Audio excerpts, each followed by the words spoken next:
Christ. Je prie, Seigneur, quoique ceci paraisse un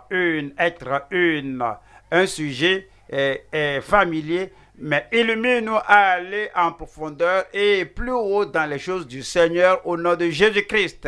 Enrichis notre dévotion familiale, enrichis notre recueillement personnel, afin qu'au travers de tout ceci, nous fassions du progrès sans précédent au nom de Jésus-Christ. Merci de nous avoir exaucés. Au nom de Jésus, nous prions. Nous allons à Marc chapitre 1, verset 35. Marc 1, prière, ouvrez votre Bible. Marc 1, 35.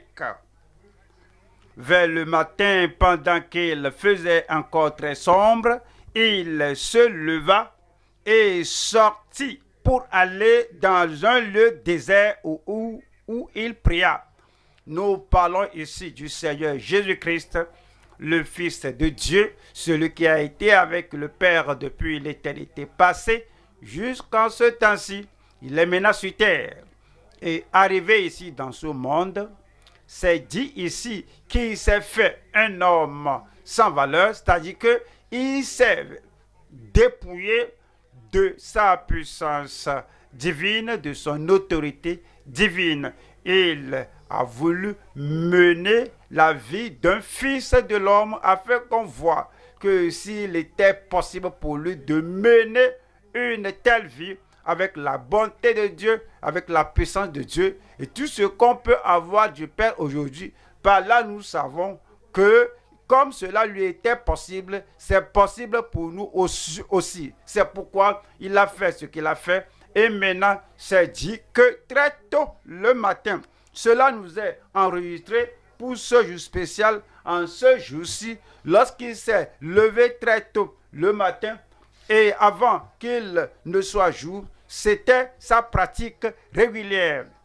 Non seulement il rend visite au Père ou bien parlait au Père ou bien priait le Père ou bien écoutait du Père une fois par moment. Non, c'était une pratique pour lui. Ceci nous est écrit pour une illustration et un exemple. Vers le matin, pendant qu'il faisait encore très sombre, très tôt le matin, avant que les autres ne se réveillent, avant que les affaires ne commencent et que les gens ne courent par-ci par-là, Christ se leva très tôt le matin parce que il n'avait pas là où reposer sa tête et là où il vivait n'était pas sa maison personnelle. Et les gens aussi avaient leur projet, leur emploi de temps de ce qu'ils feront. Donc, il a voulu avoir un lieu calme, un lieu qui pourrait l'aider à se concentrer sur ce qu'il faisait et prier le Père seul. Mais le matin, pendant qu'il faisait encore très sombre, il se leva et sortit pour aller dans un lieu désert où il pria. Pourquoi cela nous est-il écrit? 1 Pierre 2, 21. 1 Pierre 2, 21. 1 Pierre 2, 21. Et c'est à cela que vous avez été appelés parce que Christ aussi a souffert pour vous, vous laissant un exemple afin que vous suiviez ses traces. A-t-il écouté le Père dont on doit le faire? A-t-il lu la parole de Dieu dont nous devons le faire? Est-ce qu'il a reconnu la parole de Dieu écrite dans l'Ancien Testament dont on doit faire cela? Est-ce qu'il priait le Père à tout moment? On doit faire le même. Et il nous a laissé un exemple dans ce domaine de recueillement personnel, d'une dévotion familiale. Il nous a laissé un exemple et nous devons suivre ses traces. Apocalypse chapitre 1 verset 3 qui dit: heureux ceux qui lisent. Et il veut qu'on lise la parole de Dieu, la révélation de la parole, l'écriture qui nous est donnée. Heureux celui qui lit et ceux qui entendent les paroles de la prophétie. Une autre chose, c'est une chose de lire et une autre chose d'entendre.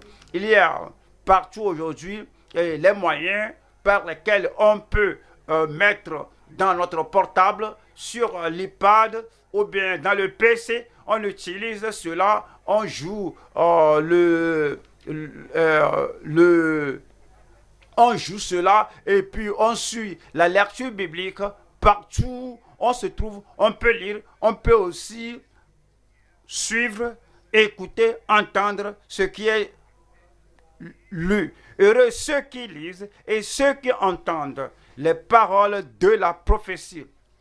Oui, nous lisons la parole afin de pouvoir y obéir. Nous lisons la parole afin de pouvoir suivre, vivre comme la parole nous l'enseigne et nous le révèle. Et si nous avons, et vous devez faire cela, comme on observe le recueillement matinal, le recueillement personnel, la famille, la dévotion familiale, et on lit la parole, on mémorise une partie de la parole, on s'applique la parole, et chaque membre de la famille fait cela. Et si vous êtes un croyant ordinaire, vous devez appliquer la parole à votre vie en tant que ministre, vous devez le faire. Alors, chacun a sa part. Vous êtes un ministre, alors votre dévotion, votre recueillement personnel doit développer votre ministère. Vous êtes un père, une mère, un employé, un employeur. Vous lisez la parole et vous appliquez la parole à ces domaines de votre vie. Parce que les bénédictions ne sont pas seulement au fait, dans le fait d'entendre la parole, mais de pratiquer la parole. Et c'est Dieu qui garde les choses qui sont écrites, car le temps est proche. Si nous étions nonchalants dans le passé au sujet du recueillement personnel, au sujet de la dévotion familiale, si on était imprudent, nonchalant dans le passé, à lire la parole et à pratiquer la parole, maintenant, il n'y a plus ce luxe-là d'être imprudent envers la parole, parce que l'avènement du Seigneur est très proche. Le temps est proche. S'il y a un moment où nous devons serrer notre ceinture, s'il y a un temps où on doit lire plus la Bible, s'il y a un temps où on doit appliquer plus la parole à notre vie, s'il y a un temps où on doit obéir à la parole de Dieu, voici l'heure. Parce que le temps est proche. Maintenant, comment observons-nous le recueillement personnel? Parfois, si on fait quelque chose pendant 30 ans, 40 ans, donc on court le risque de le faire de façon routinière, si cela porte de fruits ou pas. C'est pourquoi nous devons prêter attention aujourd'hui et voir comment devons-nous observer le recueillement pour que cela nous soit bénéfique, pour que cela soit profitable. Comment devons-nous observer le recueillement pour le rendre puissant dans notre vie, afin que nous sachions que les gens aussi peuvent dire, oui, que ces gens-là, nous sommes dans l'écriture en tant que membres de l'écriture, membres de la famille, et cela nous est bénéfique, profitable, déterminé, et cela est puissant. C'est pourquoi ce soir nous observons le message qui est le recueillement profitable pour les croyants et pour les familles. Pour les croyants, d'une part, en tant qu'individu, et pour les familles, d'autre part, si on a une femme avec les enfants, on a un époux, alors on observe la dévotion matinale, papa, maman et les enfants. Alors au bas âge de ces enfants, en bas âge, vous vous rassemblez ensemble, et puis vous vous rassemblez du moins, et voici un événement important chargé dans la famille, le recueillement profitable pour les croyants et les familles. Le message est divisé en 3 parties. Premier point, le recueillement personnel pour la communion d'une dévotion quotidienne. Le recueillement personnel pour la communion d'une dévotion quotidienne. 2. La tendance douteuse et perplexe d'un manque de foi dormant et faible. Si nous observons le recueillement personnel et que cela n'augmente pas notre foi, cela ne fait pas progresser notre foi, on est toujours mou, on est dormant, alors tout est routinier, on observe le recueillement, la dévotion comme une façon routinière, cela n'ajoute rien à notre vie, cela ne nous aide pas à progresser, ce n'est pas du tout bon. C'est pourquoi nous voyons le deuxième point qui est la tendance douteuse et perplexe d'un manque de foi dormant et faible. Troisième point, la transformation vivifiante, profitable et la puissance qui vient en nous, qui nous vivifie, qui nous donne la vie, qui ajoute quelque chose à notre vie, qui nous donne cette force, cette passion à cause du recueillement que nous avons observé de façon appropriée. Nous sommes vivifiés et transformés. La transformation vivifiante, profitable envers un futur divinement déterminé. Qu'est-ce que cela veut dire? Chaque enfant de Dieu a un futur. Le futur ultime, le futur final, c'est le ciel. Mais ici sur terre, Dieu nous a appelés pour un objectif particulier. Nous sommes dans le royaume en un tel moment. Peut-être dans le futur, tu deviendras un pasteur. Dans ton futur, tu seras un ministre. Dans le futur, tu seras un dirigeant. Dans ton futur, tu vas prendre une position particulière. Comprenez les gens qu'on lit dans la Bible, ils sont devenus ceci et cela. Il fut une période de préparation et ils attendaient ce futur. Vous avez un futur. Le Seigneur vous a appelé pour un tel moment et votre recueillement doit contribuer à vous transformer, à vous vivifier, à vous qualifier afin de devenir l'homme, la femme que vous êtes divinement déterminé. Premier point, nous voyons le recueillement personnel pour la communion d'une dévotion quotidienne. Allons à Luc 10. Nous avons vu Marie qui s'est assise au pied de Jésus. Et Luc 10, verset 38.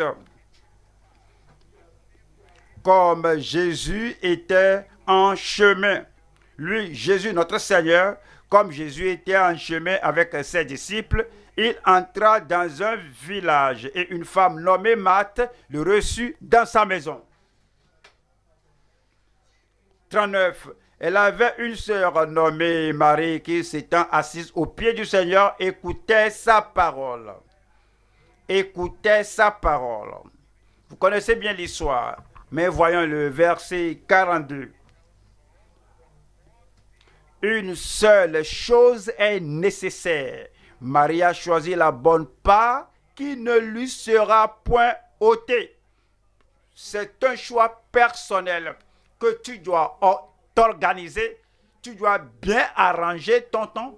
Tu connais ton emploi du temps. Tu connais les activités du jour, ce que tu dois faire, si tu dois aller au service, si tu dois aller au champ, aller au boulot. Tu sais quand il faut quitter la maison. Donc, tu t'organises pour observer ce temps-ci et tu vas t'asseoir au pied du Seigneur Jésus-Christ pour écouter sa parole, pour lire sa parole et puis tu observes, tu auras un bon temps qualitatif avec le Seigneur le matin de bonne heure. C'est pourquoi nous voyons ceci. C'est une affaire personnelle. Marie et Martha étaient sœurs et elles vivaient ensemble. Mais Marie a fait un choix personnel. Nous allons voir trois choses ici, comme nous voyons, le recueillement personnel pour la communion d'une dévotion quotidienne. Numéro 1, la vraie communion avec Dieu. Voyons, 1 Jean 1, verset 3. Il nous faut la communion avec Dieu. C'est comme mari et femme, et ils sont ensemble, ils vivent ensemble. Et les parents et les enfants, ils doivent sinon être en communion. Notre Père qui est dans les cieux, nous, fils et filles de Dieu sur terre ici, nous devons avoir cette interaction, cette intimité, cette communion avec notre Père céleste. 1 Jean 1, 3. Ce que nous avons vu et entendu, nous vous l'annonçons. Jean le bien-aimé écrivait à toute l'Église. et n'était pas physiquement présent dans toute l'Église. Donc, comment se fait-il que ce que nous avons vu et entendu, nous vous l'annonçons? Il a déclaré cela par écrit. Matthieu a écrit ce qu'il a vu, ce qu'il a entendu. Marc a écrit ce qu'il a vu, ce qu'il a entendu. Luc a écrit ce qu'il a vu, ce qu'il a entendu. Jean a écrit ce qu'il a vu, ce qu'il a entendu. Et puis dans les actes des apôtres, ils ont écrit ce qu'ils ont vu, ce qu'ils ont entendu. Et dans les épîtres, tout ensemble, alors ils ont écrit ce qu'ils ont vu, ce qu'ils ont vu, ce qu'ils ont entendu. Ce que nous avons vu et entendu, nous vous l'entendons. Dans l'Apocalypse, ce que Jean a vu, ce qu'il a entendu, il nous l'annonce. Cela veut dire que tout le Nouveau Testament, ce que nous avons vu et entendu, nous vous l'annonçons. Moïse a déclaré Genèse, Exode, Lévitique, Nombre, Deutéronome, ce qu'il a vu et ce qu'il a entendu, et de Josué jusqu'à la fin de l'Ancien Testament.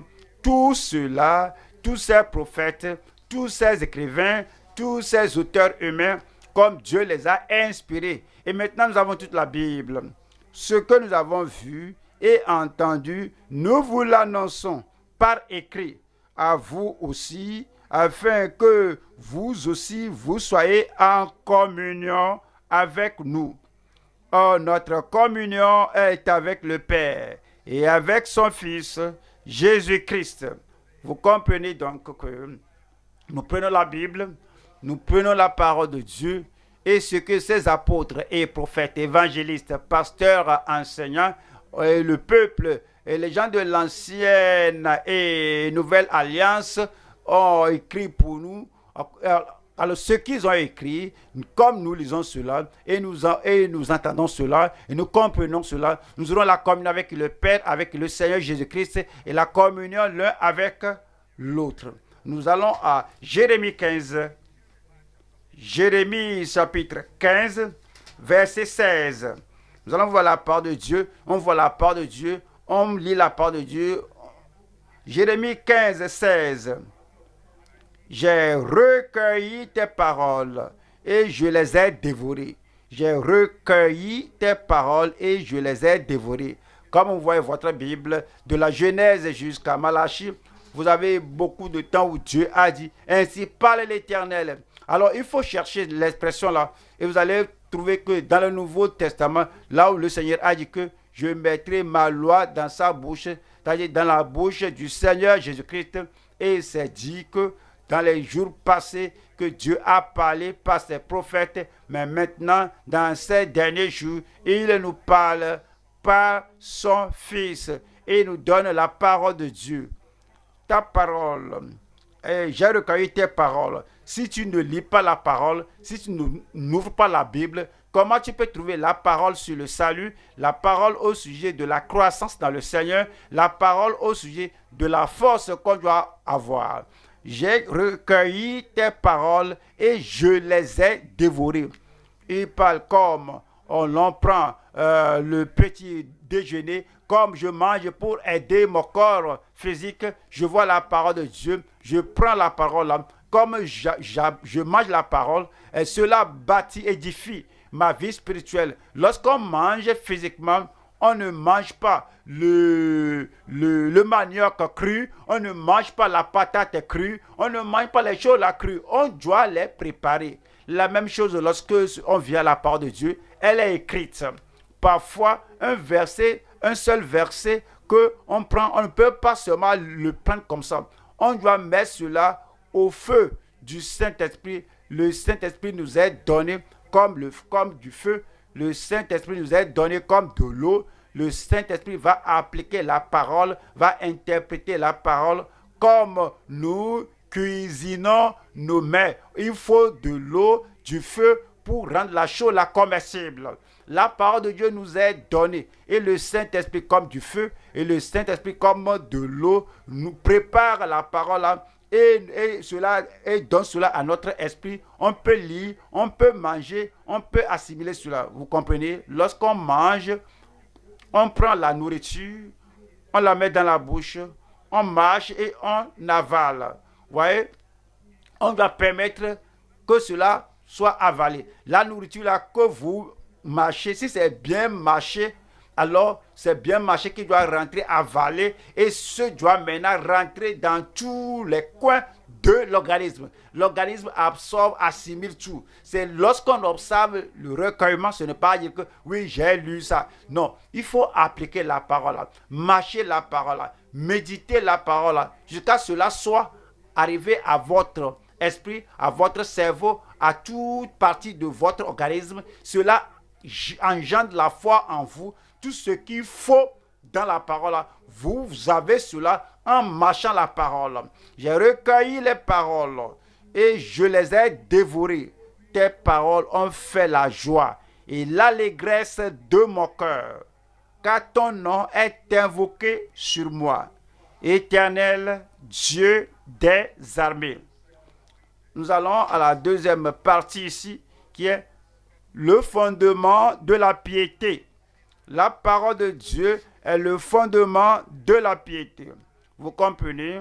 Si on doit être comme Dieu, Dieu est, il est pieux, il est saint, il est juste. C'est sa parole qui crée et qui nous donne cette nature. Deuxième Timothée 2, verset 19. Néanmoins, le solide fondement de Dieu reste debout avec ses paroles qui lui servent de sceau. Le Seigneur connaît ceux qui lui appartiennent. Le Seigneur connaît ceux qui lui appartiennent. Comment devenons-nous le peuple de Dieu? S'il vous plaît, rappelez-vous que quiconque est né dans ce monde est né sans la justice, sans la piété et sans la grâce pour bien agir. Et Jésus a dit à ces Juifs, vous êtes de votre père le diable. Comment le genre humain, comment une partie de l'humanité, nous, maintenant qui sommes enfants de Dieu, comment sommes-nous passés de l'autre côté pour venir ici des fils du diable qu'on était, on est devenus fils et filles de Dieu. Le Seigneur connaît ceux qui lui appartiennent. La seule connexion que nous ayons avec Dieu, c'est sa parole.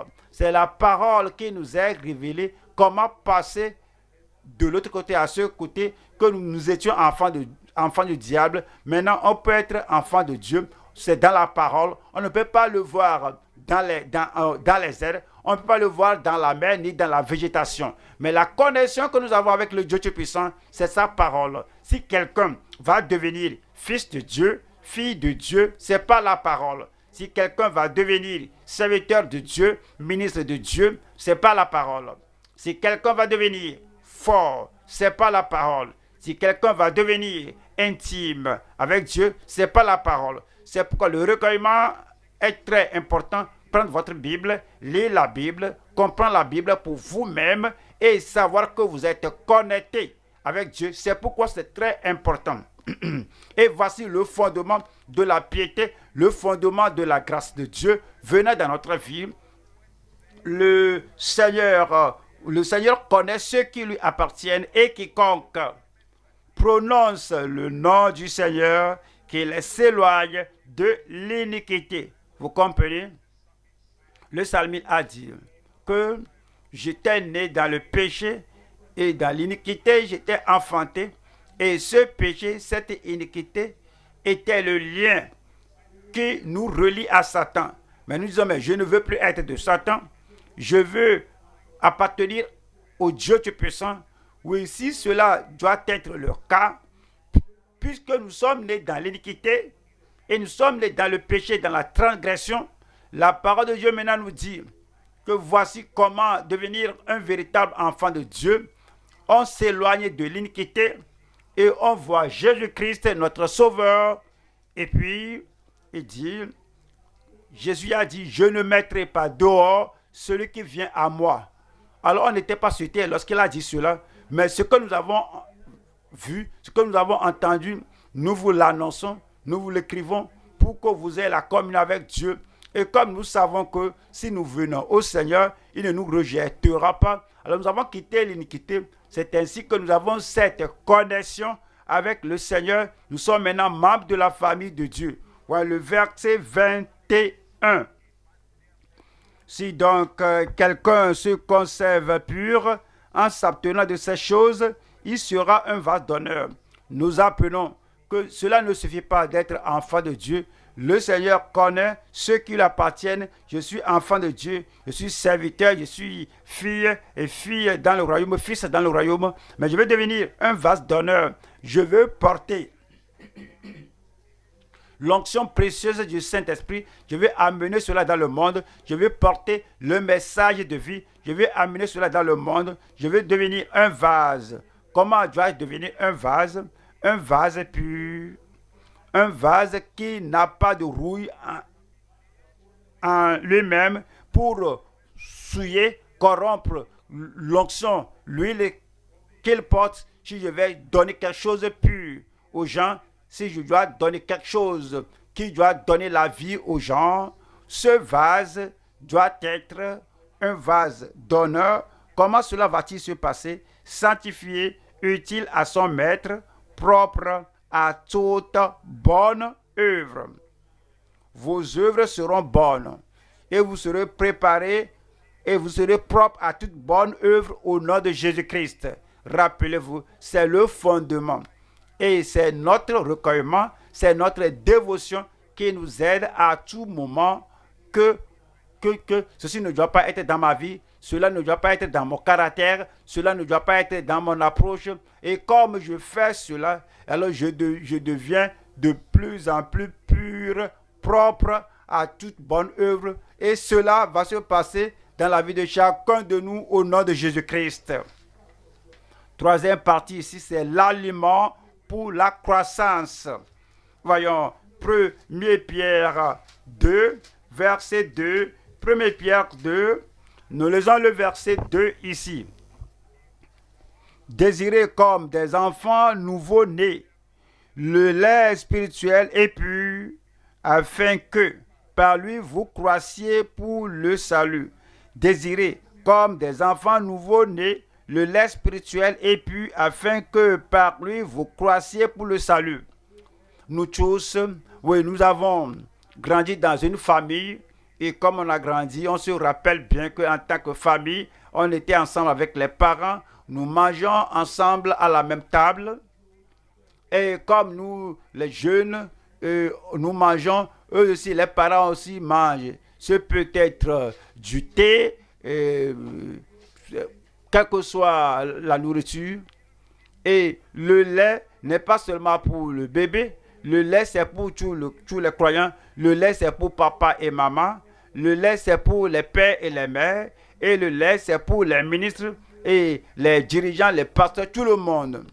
Mais l'enfant nouveau-né commence par cela. Désirez comme des enfants nouveau-nés le lait spirituel et pur, afin que par lui vous croissiez pour le salut. C'est l'aliment pour notre croissance. Vous allez croître dans la grâce, il vous faut la nourriture. Croître dans la foi, il vous faut cet aliment. Vous voulez la sagesse pour faire tout ce que vous devez faire et être qui vous devez être dans la société, il vous faut cet aliment. Et cet aliment, c'est la parole de Dieu. Et l'aliment pur, sincère, non adultéré, le lait pur de la parole, afin que par lui vous croissiez pour le salut. C'est cela qui nous donnera la croissance que nous devons avoir. Nous allons à Matthieu chapitre 4, 4. Matthieu 4, 4. Matthieu 4, 4. Jésus répondit, il est écrit. Il est écrit. Comment Jésus aurait su que ceci est écrit s'il n'a pas lu la parole? Il a lu la parole.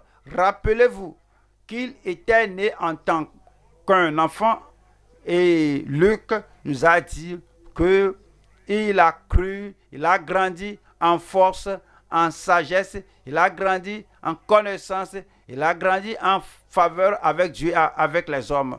Tout comme nous aussi, nous avons grandi parce que, comme l'avons dit, oui, il a abandonné sa divinité, sa déité pour devenir un homme comme nous et il a grandi. C'est en lisant la parole là, vous rappelez bien à l'âge de 12 ans, lorsqu'il était avec les sacrificateurs et les docteurs de la loi dans le temple, et les parents ont déjà voyagé 3 jours plus tôt, et de retour, ils l'ont retrouvé en train de discuter les Écritures avec ces sacrificateurs. Cela veut dire qu'il lisait les Écritures, il leur posait des questions et eux aussi lui posaient des questions, il les répondait. Il connaissait la parole, il étudiait la parole, il donnait l'exemple. Que nous aussi, nous étudions la parole, que nous apprenions la parole.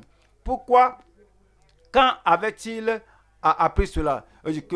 Comment celui-ci qui n'a pas été à l'école, alors qui ne connaît la parole. Ceci, ce n'est pas ce qu'on apprend à l'école. C'est par une dévotion personnelle en lisant la parole lui-même. Alors, il vous transfère cela, il me transfère cela. Et il a dit, il est écrit, l'homme ne vivra pas de pain seulement, mais de toute parole qui sort de la bouche de Dieu. L'homme ne vivra pas de pain seulement. Oui, l'homme doit vivre de pain, mais pas de pain seulement, mais de toute parole qui sort de la bouche de Dieu. Pourquoi a-t-il parlé de cette manière? Parce que nous sommes tripartis. Nous avons un corps. Le corps dépend de la nourriture physique. Nous avons un corps. Et ce corps-là dépend de la nourriture physique que nous prenons. Mais cet aliment physique ne va pas nourrir ni notre âme, ni notre esprit. L'homme a une âme et un esprit. Alors, cela fait partie du corps. Le corps physique est nourri par la nourriture physique. Et l'âme et l'esprit. C'est pourquoi c'est dit que, mais de toute parole qui sort de la bouche de Dieu. Lorsque nous aurons fini notre séjour ici sur terre, si Jésus n'est pas venu et que nous devons aller au ciel par la mort, rappelez-vous, le corps mourra et sera enseveli. Maintenant, si l'homme seulement vit par l'aliment physique, c'est la fin pour ce corps-là. Mais l'esprit et l'âme, s'ils étaient vides, s'ils étaient mal nourris et n'avaient pas les promesses de Dieu, où ira l'esprit? C'est l'esprit et l'âme qui auront la puissance de la grâce de Dieu pour vivre tel qu'il doit vivre. Où ira l'esprit? C'est pourquoi comme vous nourrissez votre corps avec de la nourriture physique, alors vous devez nourrir votre âme, votre esprit de la nourriture spirituelle qui est la parole de Dieu. Nous allons aux Romains chapitre 10, verset 17. Romains 10, 17. Ainsi la foi vient de ce qu'on entend et ce qu'on entend vient de la parole de Christ. La foi vient de ce qu'on entend et ce qu'on entend vient de la parole de Christ. Alors retournons à notre famille. Dans la famille, un bébé est né et le bébé ne connaît pas ni papa ni maman. Le bébé ne connaît pas que voici mon frère, voici ma soeur. Mais cependant, par la parole, les membres de la famille, les jeunes vont commencer à dire papa, papa, et puis le bébé entend cela et le petit bébé va commencer à dire maman, maman, et les autres vont dire papa, papa. Lui aussi va prendre cela, va dire papa, papa, et puis ils vont dire et papa va me donner ceci. Lui aussi va dire papa va me donner ceci. Ce que je dis, c'est que cet enfant-là connaît le père, connaît papa par les paroles déclarées, les paroles, comment on parle dans la famille, les paroles, ou bien l'enfant sait que voici papa, voici maman, par la langue qui parle dans la famille. Et maman, le papa, le bébé va savoir que oui, je vais parler, je vais manger par la parole. le langage, la langue qui est parlée dans la famille, tout ce que l'enfant dira.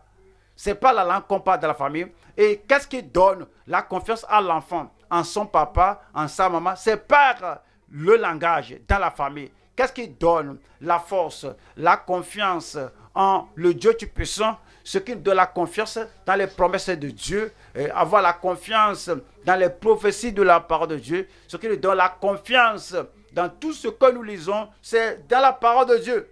C'est pourquoi la foi vient de ce qu'on entend, et ce qu'on entend vient de la parole de Christ.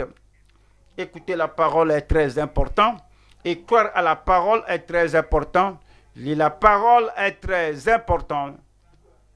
Donc, cette parole nous allons voir les mots, les lettres de la communion. Cela, la parole nous donne la foi, et cela nous donne l'établissement. Cela nous établit dans la vérité présente. Si vous lisez la parole, si vous apprenez la parole, cela va vous établir. Les vents vont souffler, les difficultés vont parvenir. Vous serez un homme bien établi, une personne bien établie. Alors tout d'abord, et il y a aussi la lumière. Oui, la révélation de ta parole nous éclaire. Lorsqu'on lit la parole de Dieu, c'est en Psaume 119, verset 105 et 130. Alors cela nous donne la lumière, la révélation. Cela nous donne la vie. On a besoin de la vie éternelle, la vie abondante, la vie joyeuse, la vie invincible, la vie triomphante. La parole donne la vie. C'est pourquoi Jésus a dit que les paroles que je vous ai dites sont esprit et vie. Jean chapitre 6, 66. Alors, cela nous donne aussi l'ordre dans notre vie. Il dit en Psaume 119, 33, que ordonne mes pas selon ta parole. Notre vie sera désordonnée, notre vie sera en confusion, notre vie sera totalement détruite s'il n'y a pas la parole. Mais c'est en lisant la parole là, en étudiant la parole là, que votre vie est ordonnée. Et c'est ordonné, et il ordonne tes pas. Il y a aussi la sagesse. La sagesse de la parole, la sagesse du monde ne peut rien réaliser, mais la parole de Dieu nous accorde la sagesse. Cela nous donne la force aussi. La parole de Dieu nous renforce et nous rend capables et donne la force. Et puis, cela nous donne la santé. Comme on prend la parole, et quand on prend la parole, et alors, comme on observe la parole de Dieu, cela donne la force, cela donne la vie, cela donne la santé à nos os. Proverbe 4, verset 20 à 22. Cela nous donne aussi la croissance. Le semeur va semer, et puis alors les choses ont porté de fruits. Il y a une dizaine de fois, une vingtaine de fois, une trentaine de fois et une centaine. Cela nous donne l'abondance. Au fait, ça nous donne aussi la puissance. La parole de Dieu, à Hébreux 1, verset 3, c'est dit qu'il soutenant tout par la parole de sa puissance, soutenant tout. Alors, il a à mesure de vous soutenir, il a à mesure de vous fortifier, il a à mesure de vous faire de vous l'homme et la femme qui doit avoir une stature spirituelle comme vous croissez vers la stature du Seigneur Jésus-Christ. Et je prie que notre recueillement, que notre dévotion familiale ou personnelle devienne efficace et significative au nom de Jésus-Christ. Deuxième point maintenant, nous avons la tendance douteuse et perplexe d'un manque de foi dormant et faible. La tendance douteuse, perplexe d'un manque de foi dormant et faible. Vous voyez, cela ne suffit pas de lire simplement la parole, mais nous devons aller au-delà de lire la parole et avoir la parole au-dedans de nous. Voyons Matthieu 13. Matthieu chapitre 13. Matthieu 13, verset 15. Car le cœur de ce peuple est devenu insensible. Ils ont endurci leurs oreilles. Ils ont endurci leurs oreilles.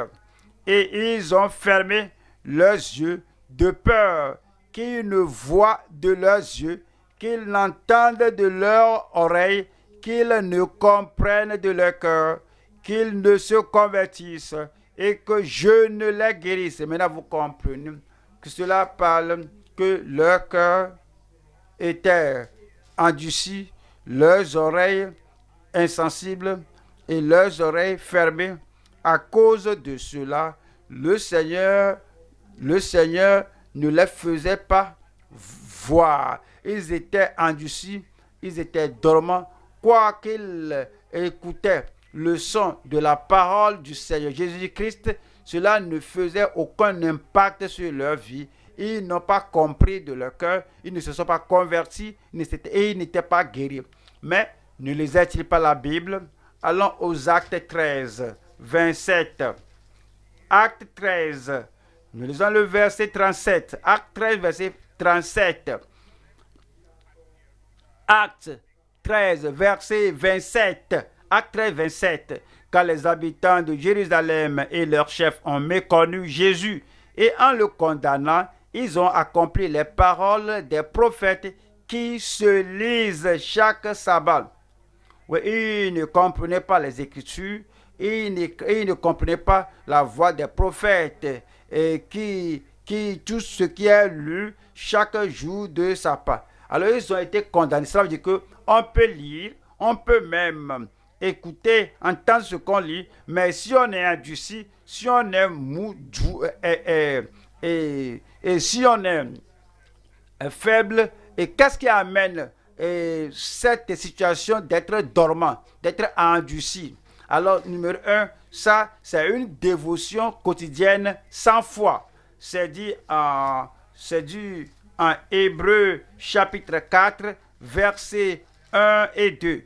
Craignons donc, tandis que la promesse d'entrer dans son repos subsiste encore, qu'aucun de vous ne paraisse être venu trop tard. Verset 2. Car cette bonne nouvelle nous a été annoncée, aussi bien qu'à eux, la même bonne nouvelle nous a été annoncée, la même parole de vie leur a été prêchée. Car cette bonne nouvelle nous a été annoncée, aussi bien qu'à eux. Mais la parole qui leur fut annoncée, soit que la parole leur soit prêchée, alors c'est qu'ils l'entendent aussi bien qu'à eux, mais la parole qui leur fut annoncée ne leur servit de rien. Notre recueillement personnel, notre dévotion familiale ne doit pas être sans foi. Si on n'applique pas spécifiquement ce précepte et cette promesse, et seulement on lit pour remplir toute formalité que j'ai lu la Bible et j'ai fait le devoir d'aujourd'hui, mais on n'a pas apporté cette parole et on n'a pas ajouté la foi à la parole pour croire, pour embrasser la parole que ceci est à moi. Ce recueillement ou bien cette dévotion ne nous profitera pas. Vous savez ce qui est dit en Hébreux 11, verset 6, qui dit que or, sans la foi, il est impossible de lui être agréable. Le recueillement sans la foi est impossible d'être agréable à Dieu. Lire la Bible sans la foi, cela le rend impossible à l'homme d'être agréable à Dieu.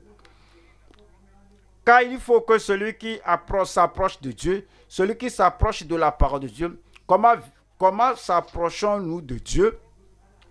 Comment nous approchons-nous de Dieu? On ne peut pas s'approcher de Dieu physiquement, mais c'est par la parole de Dieu. Lorsque Dieu nous parle de la Bible et tu dis que voici le Dieu Tout-Puissant qui te parle, alors tu viens à la parole, tu viens à Dieu. Car il faut que celui qui s'approche de Dieu croit que Dieu existe et qu'il est le rémunérateur de ceux qui le cherchent. Vous devez croire que Dieu existe. Dieu est dans la parole. Sa parole et lui-même, ils sont un. lorsque vous lisez la parole, l'ordre du recueillement, c'est Dieu qui te parle. Alors, il exalte sa parole au-delà, au-dessus de son nom. Donc, je viens à sa parole, tu comprends que je viens à Dieu. Je crois que ce que j'ai lu provient de Dieu et qu'il est le rémunérateur de ceux qui le cherchent. C'est pourquoi notre recueillement, notre dévotion ne doit pas être sans foi. Numéro 2 ici, c'est une diligence laborieuse dévorée par les renards. Une diligence laborieuse dévorée par les renards. Cantique 2, 15. Prenez-nous des renards, les petits renards qui ravagent nos vignes, car nos vignes sont en fleurs. Prenez-nous les renards, les petits renards qui ravagent les vignes, car nos vignes sont en fleurs. Je veux que vous pensiez à nos enfants qui vont à l'école.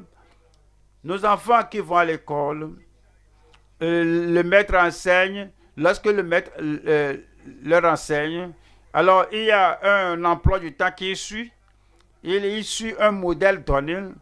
Ils ne sont pas de cette matière à cette matière. Alors il doit être bien ordonné. Il doit être systématique à les préparer pour l'examen. Et lorsque le maître enseigne, un garçon s'intéresse à cela et puis il a son portable avec lui et quelqu'un l'appelle au téléphone. Lorsque le maître parle, alors il a décroché et lentement il a parlé à l'autre personne. Lorsqu'il parlait, il a raté ce que le maître a dit et puis il a remis l'appareil. Il y a le maître qui parle encore, il y a quelqu'un l'a alerté, il y a un SMS, et alors il s'intéresse qu'il ne doit pas sinon rater tout ce qui vient de dehors. Alors il a encore vu un SMS qui est venu là-bas, il a vu un jeu là-bas, il a regardé le jeu, et le maître parle, dit que là, je ferai ceci après l'école, et le maître continue d'enseigner. Une autre chose est venue. Alors, il a pris le téléphone que je ne dois pas rater ceci. Alors, mon ami là, il a quitté la maison. Et si je ne l'ai pas maintenant, je ne peux plus encore l'avoir le soir. Alors, il envoie encore un SMS à son ami et le maître enseigne. Que tu as ton recueillement et les petits renards de ton téléphone, les appels, les SMS, les choses qui viennent, et en même temps tu observes ton recueillement, tu vas prendre le téléphone, tu as le recueillement, tu dois aller au WC et revenir, tu observes le recueillement, quelqu'un fait quelque chose là-bas, et qui parle là-bas, qui fait cela? Et tu es en train d'observer le recueillement, tu es ici et là, il n'y aura pas de profit. Alors tu n'as pas la discipline de continuer pour te concentrer sur ce que tu fais. Et prenez-nous les renards, les petits renards qui ravagent nos vignes, les petites choses que nous devons ôter pour que ces choses ne détruisent pas l'effet de l'étude que nous avons. Et puis quand on voit Ézéchiel 13, Ézéchiel chapitre 13, verset 4. Tels des renards au milieu des ruines, tels sont tes prophètes, ô Israël. Parfois, on observe le recueillement. Déjà, on a la manne devant nous et la manne est minutieusement écrite avec vous en pensée, moi en pensée, pour nous faire quitter de ce niveau. Nous sommes à un niveau supérieur. Mais vous avez beaucoup d'autres choses que tu lis. Ceci là, tu aimes ceci, peut-être c'est habituel, tu as ceci, tu as cela. Et certains de ces gens-là qui ont écrit cela sont comme des renards dans le désert, parce que tu as lu ta manne et tu as lu d'autres choses de l'église et tu as lu le sondé, mais les petits renards empêchent les choses d'être productives dans ta vie. il y a des gens, ouais, ils n'échouent pas, ils ne ratent pas leur dévotion, leur recueillement, mais ils n'ont pas de résultats appropriés. Une diligence laborieuse dévorée par les renards. Troisième partie, c'est le développement détruit par le feu. Le développement détruit par le feu. Nous allons à Jacques, chapitre 3, verset 5. De même, la langue est un petit membre et elle se vante de grandes choses. Voici comment un petit feu peut embraser une grande forêt. La langue est un feu, c'est le monde de l'iniquité. La langue est placée parmi nos membres, souillant tout le corps. Et la langue aussi est un feu, c'est le monde de l'iniquité. La langue est placée parmi nos membres, souillant tout le corps et enflammant le cours de la vie, étant elle-même enflammée par la géhenne. Je veux que vous voyez la vie comme quelque chose de progressif, qu'on se déplace d'un niveau à un autre niveau. Au cours de la vie, comme on progresse, notre langue n'est pas sous contrôle. On dit des choses on dit des choses qu'on regrette après. On perd des amis parce que nous disons. On parle et après on perd sa paix. On parle et on perd sa concentration. On parle et on se crée des ennemis. Et au lieu que la course de notre vie soit directe et du début jusqu'à la fin de la course, notre vie n'est pas comme ça. C'est comme on zigzague. Si on fait le progrès, on fait un pas en avant et 3 pas en arrière. Alors c'est comme maintenant on est 3 pas en arrière. Alors on reprend le courage. On fait la retraite personnelle, je vais lire la Bible, je vais prier, on fait cela, alors on fait encore un pas en avant. Mais comme on sort de cette retraite personnelle et la dévotion personnelle là, alors notre langue est un feu qui brûle notre vestiaire, qui brûle nos diplômes, notre langue brûle notre progrès, notre langue brûle notre relation, un pas en avant, 5 pas en arrière, alors c'est un feu. Et cela détruit le développement que nous devons avoir. Comme nous observons notre recueillement, on voit combien on a gagné le matin là. Alors vous allez maintenant aller barrer la voie aux renards de ne plus venir détruire ce que vous avez ramassé. Vous barrez, vous octroyez la voie au feu. Vous avez un instincteur, vous allez dire que je serai maintenant plus sage, je ne vais plus permettre au feu ni au renard de détruire le progrès que je fais. Je prie que nous fassions le progrès au nom de Jésus-Christ. Nous allons au troisième point. Nous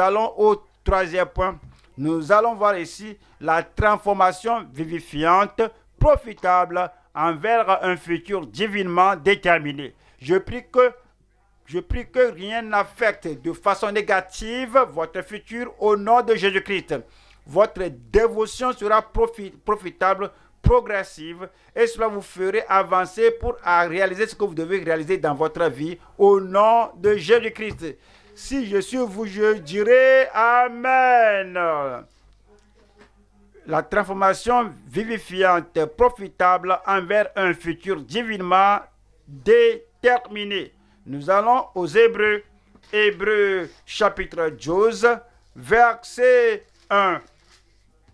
Nous donc aussi, puisque nous sommes environnés d'une si grande nuée de témoins, rejetons tout fardeau et le péché qui nous enveloppe si facilement, et courons avec persévérance et courons avec persévérance, et courons avec persévérance, et courons avec persévérance, avec paix dans notre cœur, et courons avec persévérance dans la carrière qui nous est ouverte. Verset 2. Ayant les regards sur Jésus, le chef et le consommateur de la foi, qui, en vue de la joie qui lui était réservée, a souffert la croix, méprisé l'ignominie, et s'est assis à la droite du trône de Dieu. Quand vous voyez ce verset, le verset 2, vous allez voir qu'il y a des choses que Jésus a dû dépouiller, a dû mettre de côté. Par exemple, vous savez comment Pierre était intime avec le Seigneur. Et il dit qu'il allait à la croix. Il savait qu'il avait un futur divinement déterminé. Pierre a dit, mais non, cela ne t'arrivera pas. Et il a dû le mettre de côté. Tu ne connais pas les choses de Dieu. Alors il prêchait quelquefois. Et puis on lui a dit que ton père, ta mère, tes soeurs, et ils te cherchent. Cesse ce que tu fais et va les voir qui sont mes pères, qui sont mon père, ma mère, mes soeurs, mes frères. Ceux qui entendent la parole de Dieu sont mon père, ma mère, mes soeurs et mes frères. Il a mis cela de côté. Vous vous rappelez bien que les pharisiens venaient pour l'appeler que lui chasse les démons par Belzébul. Il a mis tout cela de côté. Il y a des choses qu'on doit mettre de côté si on va observer un recueillement ou une dévotion qualitative. Alors, il y a des choses qui doivent interpeller votre attention. Mais il y a des choses qui vont vous submerger lorsque vous vous engagez dans ces choses. Vous allez oublier votre futur. Jésus a un futur. Quel futur? Le futur, c'est de s'asseoir au trône, c'est de s'asseoir à la droite du trône de Dieu. Il considérait ce futur. À cause de cela, tout ce qui se met entre lui et ce futur divinement déterminé, il met cela de côté et il a méprisé la croix. Il a supporté la croix, mais il a méprisé, il a souffert la croix, méprisé l'ignominie et s'est assis à la droite du trône de Dieu. Vous n'allez pas rater votre futur ne vous ratera pas au nom de Jésus-Christ. Nous allons voir 3 points ici. Une tonique puissante, vivifiante pour le cœur. Une tonique puissante, vivifiante pour le cœur. Notre cœur, c'est dans le physique et dans le naturel. Dans le physique et dans le naturel, pour qu'on soit vigoureux, pour qu'on soit fort, pour qu'on soit agile, ouais, et que l'on a un trou dans le cœur. Si le cœur est élargi, il y aura un problème. Si le cœur est faible, il y aura un problème. Le cœur doit être fortifié par le Seigneur, même physiquement. La même chose spirituellement. Il nous faut une tonique puissante, vivifiante pour le cœur. Psaume 27, verset 14. Psaume 27, verset 14. Espère en l'Éternel, c'est notre recueillement. Passe un temps qualitatif avec le Seigneur. Ce n'est pas que je calcule le temps. J'ai passé 1 heure aujourd'hui. Et si tu as passé 1 heure et une partie de 60 minutes là, tu dormais, tu lis une ligne 2 fois et tu n'étais pas en mesure de te concentrer, tu es distrait par-ci, par-là, c'est mieux, même si c'est un temps court, mais tu t'es concentré, tu lis. Si tu dois lire à haute voix, lis cela. Si tu dois souligner, souligne. Si tu dois chercher une concordance pour un mot particulier, pourquoi ne pas le faire? S'il te faut un dictionnaire biblique pour comprendre un mot particulier, fais tout cela. Lorsque tu es ainsi actif, tu ne peux pas être actif et en même temps dormir. Donc, tu espères en l'Éternel. En ce temps d'espérer en l'Éternel, ce doit être un temps bien décisif. Jésus a dit, restez à Jérusalem jusqu'à ce que vous soyez revêtus de la puissance d'en haut. Pourquoi j'espère? J'espère j'espère spécifiquement à cause de la puissance de Dieu? Est-ce que j'espère en particulier parce que j'ai besoin de la grâce dans ce domaine? Parce que l'apôtre Paul a dit que j'ai invoqué le Seigneur et il m'a dit, ma grâce te suffit.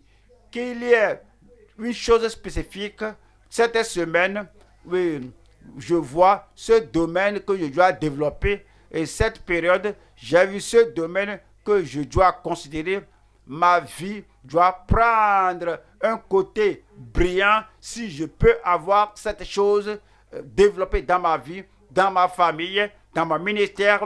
Espère en l'Éternel et fortifie-toi. Lorsque tu espères en l'Éternel, il faut savoir que lorsque tu espères en l'Éternel, ce ne sera pas en vain. Fortifie-toi et que ton cœur s'affermisse. Et que ton cœur s'affermisse.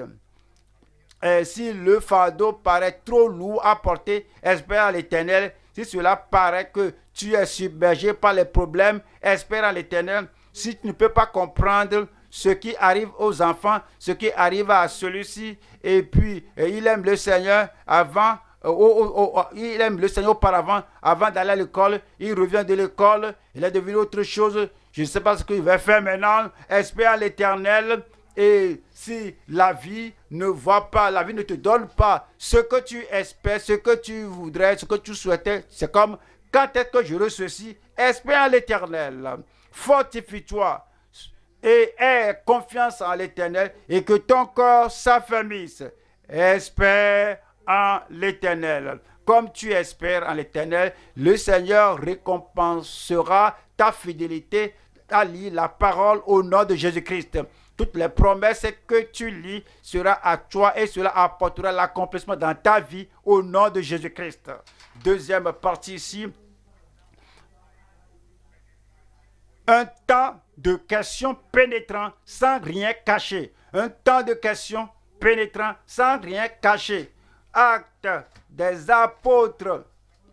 Actes chapitre 8 et 34. Acte 8 et 34. L'eunuque dit à Philippe, je te prie, de qui le prophète parle-t-il ainsi? C'est une question et il faut une réponse à cette question pour lui-même. De qui le prophète parlait-il ainsi? Est-ce de lui-même ou de quelque autre? Tu observes ton recueillement, tu observes ta dévotion familiale et ce passage que tu as lu là-bas, il y a une promesse là-bas. Le passage que tu as lu là-bas détient un précepte. Le passage lu là-bas est une prophétie. Le passage que tu as lu là-bas a une mise en garde. Le passage lu là-bas a un commandement. Le passage lu là-bas a un exemple. Donc, tu te poses la question et tu dis que de qui le prophète parle-t-il ainsi? Est-ce de lui-même ou de quelque autre? Cette promesse, c'est pour les gens de l'Ancien Testament. Cette promesse, cette mise en garde, ce qui est dit cela. Alors, ou bien c'est de Jésus.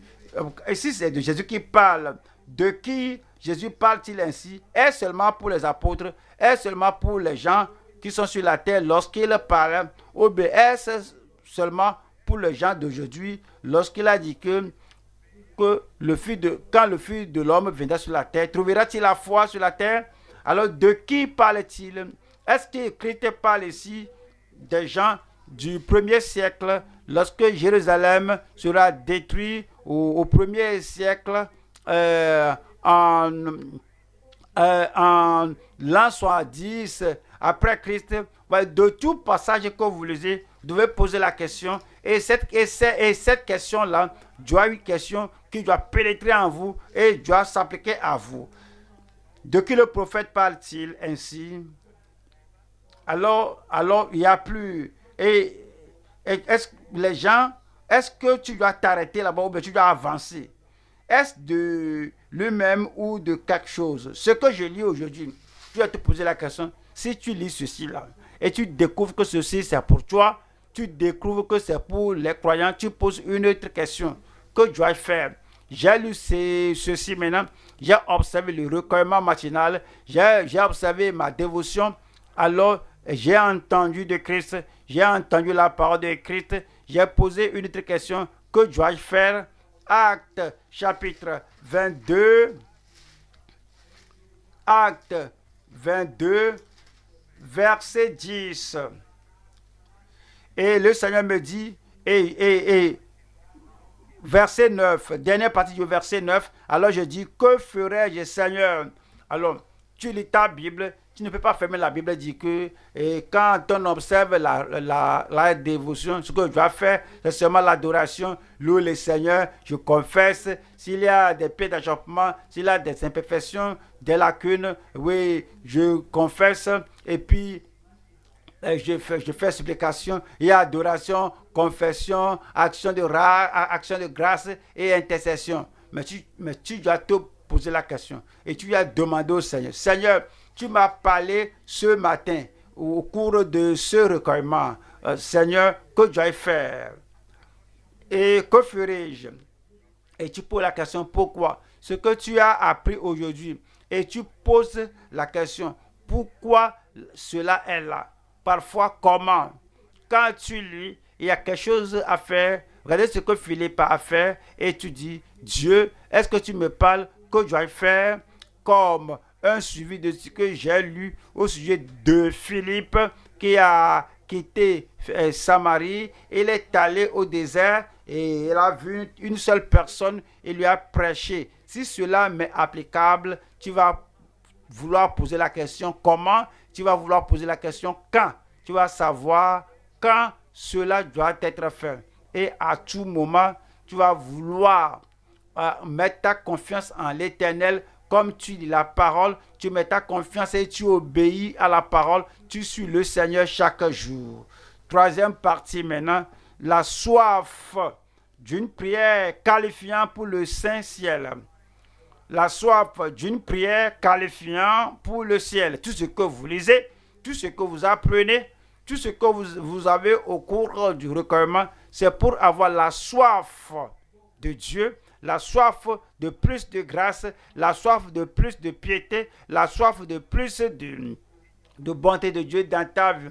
Cette soif doit être là.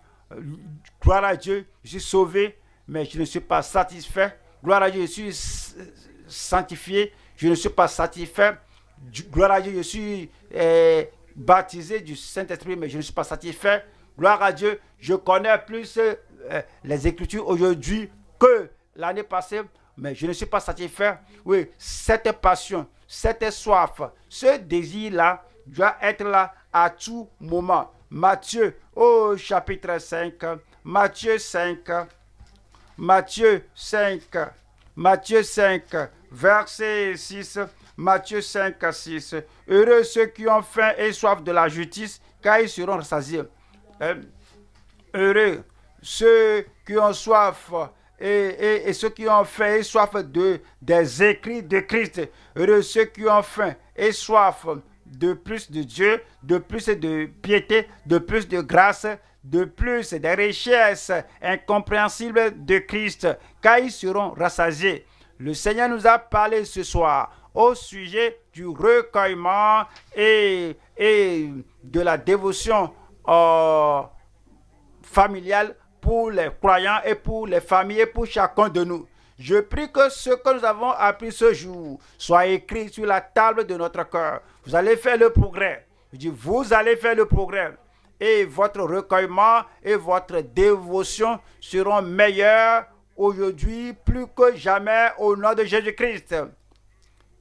Et le Seigneur puisse le Seigneur vous combler au quotidien des bénédictions célestes au nom de Jésus-Christ. Tenons-nous debout maintenant et parlez au Seigneur dans la prière, que le Seigneur lui-même fasse de notre recueillement quelque chose de profitable. Prière, ouvrez la bouche et priez le Seigneur.